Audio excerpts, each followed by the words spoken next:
Vous informer, c'est notre devoir, mesdames, messieurs. Bonsoir et bienvenue dans cette édition sur Molière Canal. Tout de suite, les titres.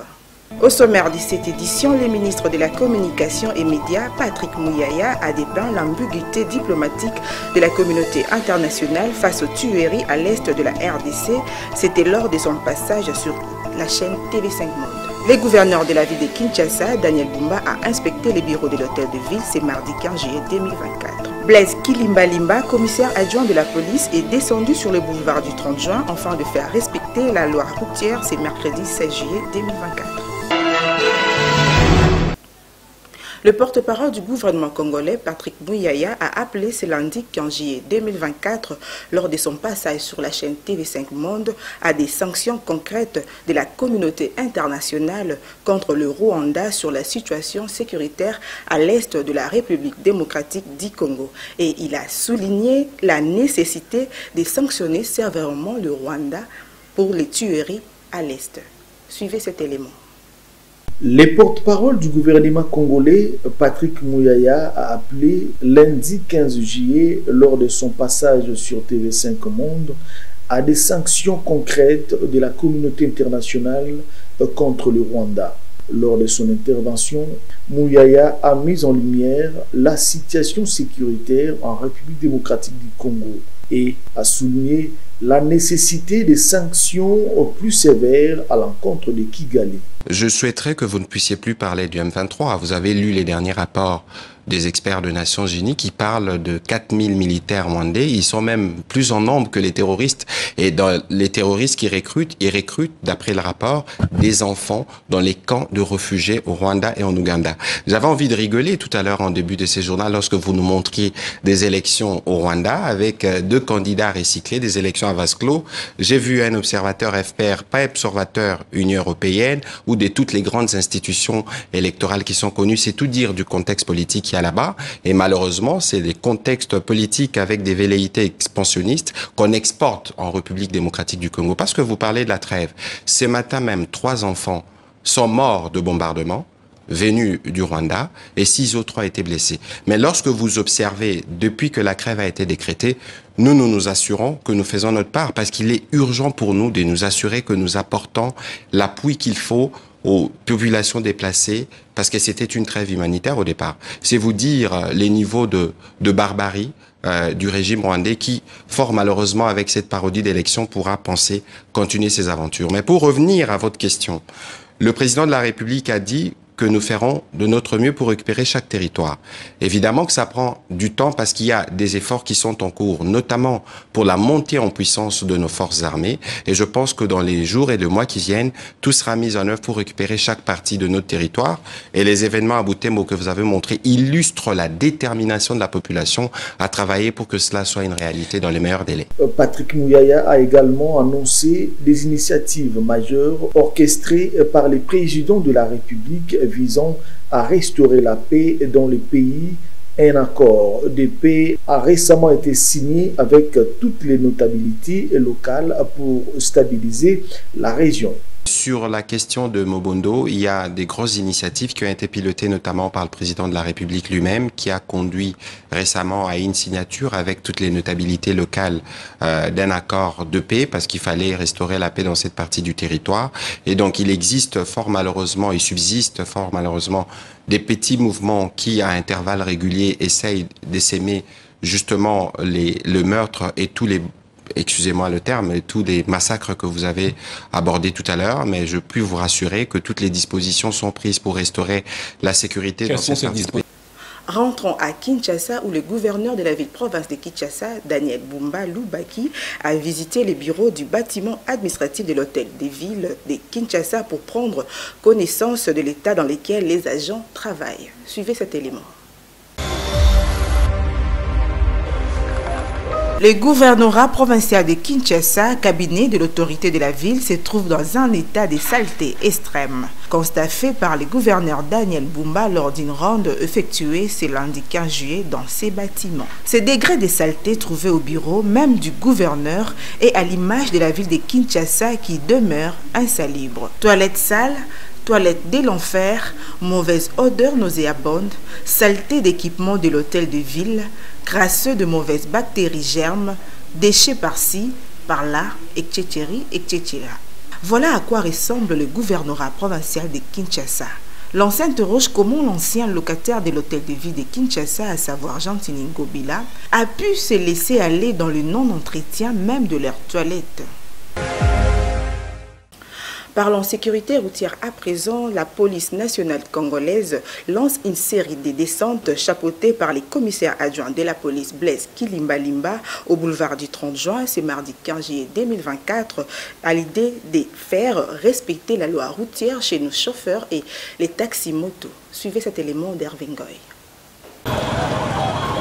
Pour lutter contre le trafic d'influence qui gangrène la société congolaise, les commissaires adjoints de la police nationale Blaise Kilimbalimba lancent une série d'interdictions pour la sécurité des passants victimes des accidents évitables par les non-respects du code de la route et de la bonne utilisation de nos infrastructures routières chez nos conducteurs. Raison pour laquelle la police nationale congolaise lance désormais des mesures d'interdiction dans le souci de la bonne marche routière dans la ville-province de Kinshasa. Tout véhicule empruntant le sens contraire aux arrêts. Tout véhicule à mauvais stationnement aux arrêts. Tous les véhicules de plus de 20 tonnes sur le sol de mouton aux arrêts. Conduite à portière ouverte, fausse manœuvre sur la chaussée. Et tu es en train de bâcher la plaque pour quelle raison, pour quel motif? Donc tu es un criminel. Qu'est-ce que tu caches? Arrêtez ce véhicule-là. Moto nyonso na kati ya Gombeao. Moto na kati ya Gombe. Et puis moto, likolo ya soki moto, eza kaka Gombe. Ba soki moto nyonso moto koleka likolo te. Voilà. Mipukao ya plus de 20 tonnes. Ezali na ba soki moto nyonso soki aleki. Do immobiliser motuka. Dokali. Nous allons. Transitant au Congo central, la situation administrative et financière de la DGRKC au Congo central est passée au peigne au cours de l'audience accordée au comité dirigeante de cette régie financière par les gouverneurs Grace Kwanga Maswangi Bilolo. Suivez cet élément. 2 semaines après leur nomination, les membres du comité de gestion de la DGRKC ont été reçus ce lundi 15 juillet 2024 par le gouverneur de province Grace Kwanga Maswangi Bilolo. La délégation, conduite par le directeur général Julien Zamwangana, était venue non seulement présenter le civilité au chef de l'exécutif provincial, mais aussi faire l'état des lieux de la situation administrative et financière héritée de leurs prédécesseurs. Au sortir de ce riche entretien avec le patron de l'exécutif provincial, le directeur général de la DGRKC, pour qui la maximisation de recettes est une priorité, livre ses premières impressions à la presse. Il était tout à fait normal qu'à ce jour, nous venons pour 2-3 objectifs, notamment présenter les civilités à son Excellence, Monsieur le gouverneur de province, mais également brosser succinctement la situation, un rapport sur la situation administrative et financière que nous avons trouvée à la DGRKC, même si la commission continue d'auditer les rapports de la remise et reprise. Nous avons profité de l'occasion pour présenter le plan de travail de ces nouveaux comités qui s'articulent en 5 grands piliers et 12 initiatives qui vont nous permettre de garder le gap des recettes, mais également mobiliser les recettes parce que vous le savez, la DGRKC est le bras séculier du gouvernement provincial du Congo central. Julien Zamwangana compte également sur la participation de ses agents directement impliqués dans la mobilisation de recettes et la population à travers le civisme fiscal. Pour les agents de la DGRKC, nous avons dit, le slogan c'est 2024, travailler autrement à la DGRKC.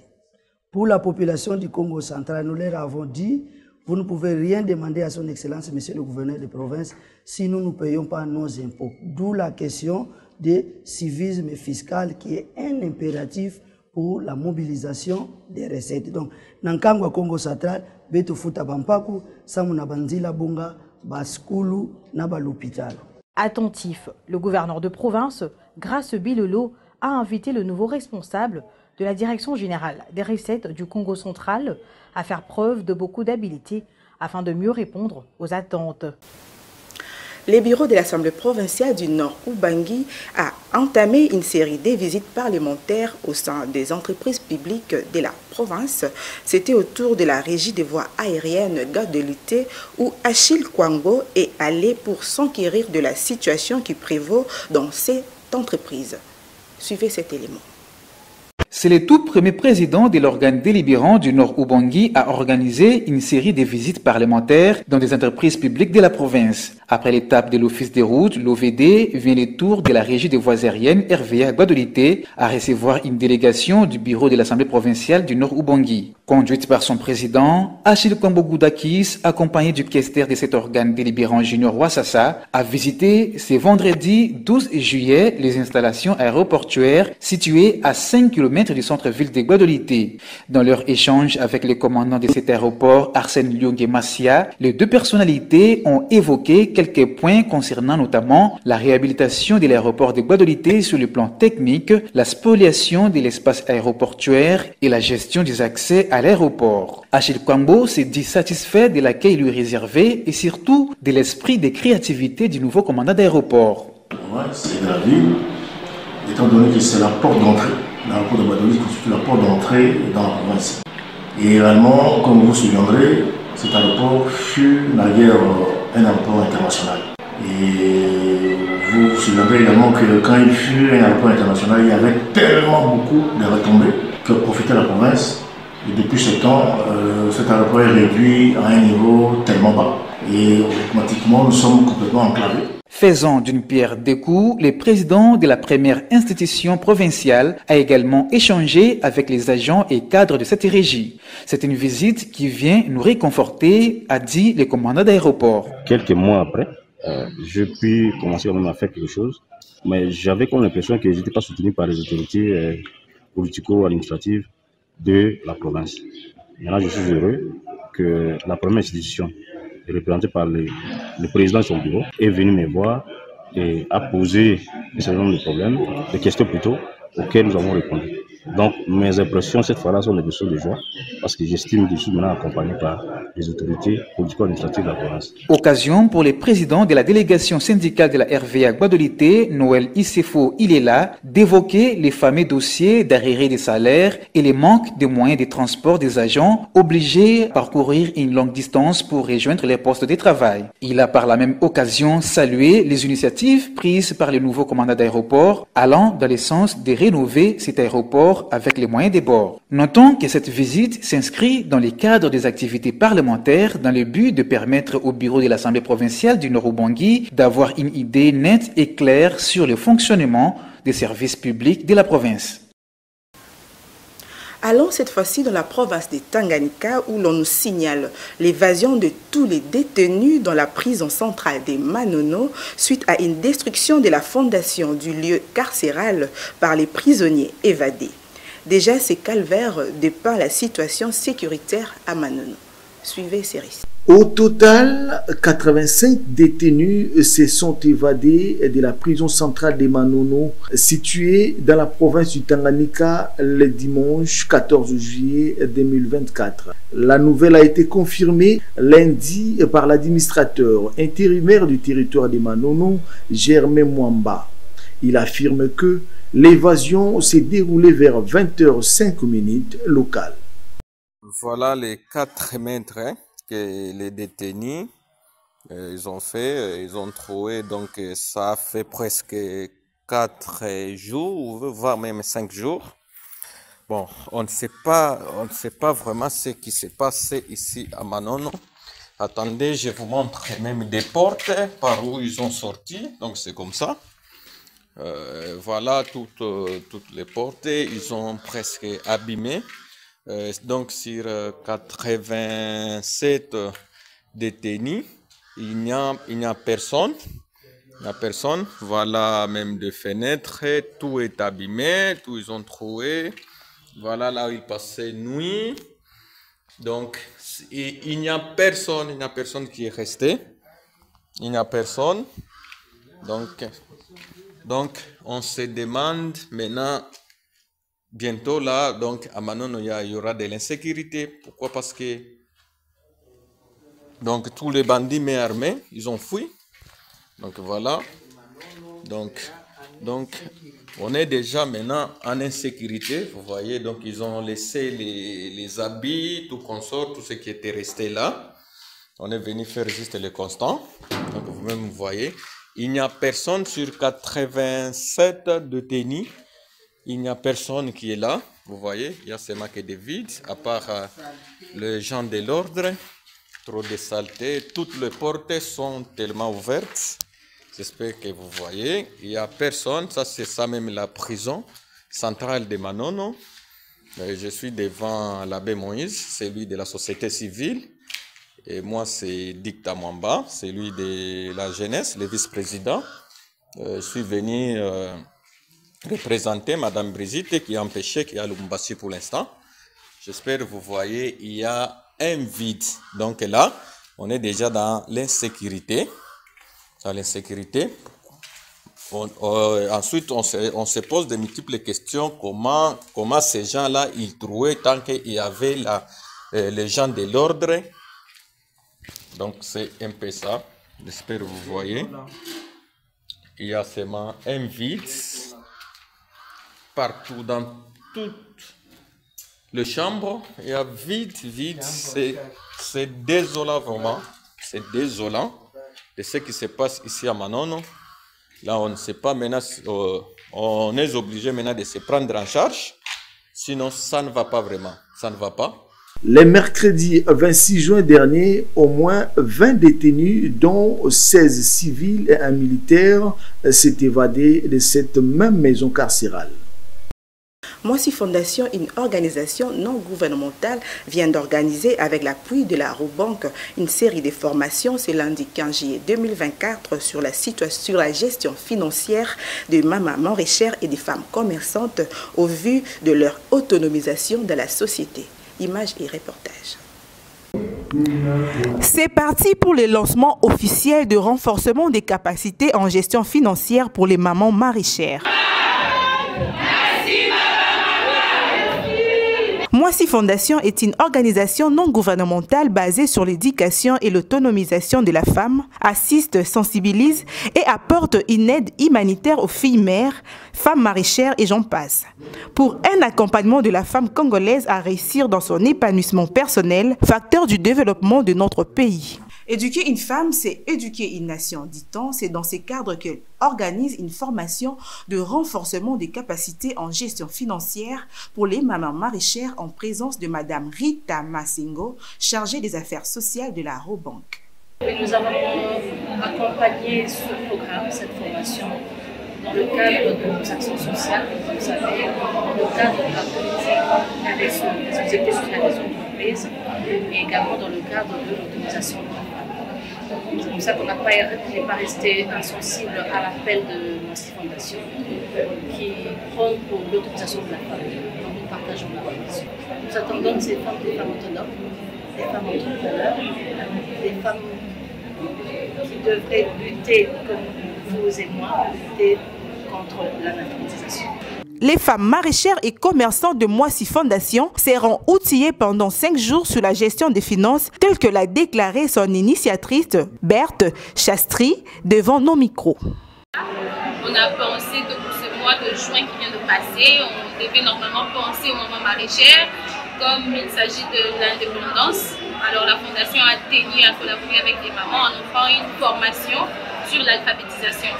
Ce sont des mamans commerçantes, des mamans maraîchères, elles vendent très souvent la braise, des épices et très souvent elles ne sont pas initiées à tout ce qui est alphabétisation, toutes les opportunités que les banques peuvent offrir aux mamans commerçantes.